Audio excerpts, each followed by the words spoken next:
pace, PACE, the speed with which we speak. ఈ ఒక్కదాంతో మొదలు పెడదాం.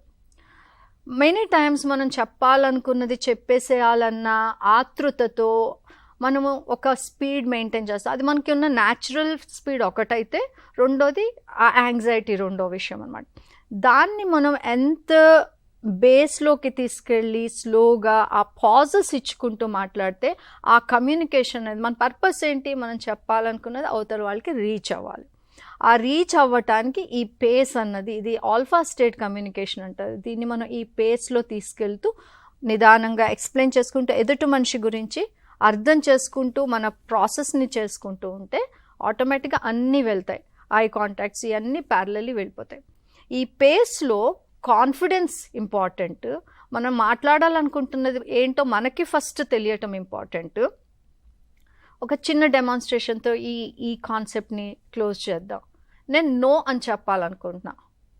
డెమాన్స్ట్రేషన్ నో ఒక విధం, ఇది aggressive communication.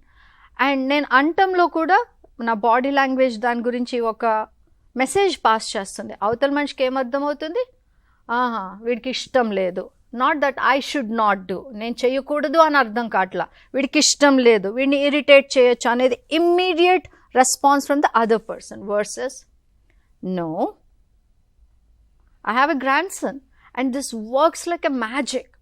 When you use this non-violent communication in non-verbal communication along with the verbal communication, the result is 100% success always. Avutalodu cheyalsindi aapestadu because that's what you intended. No.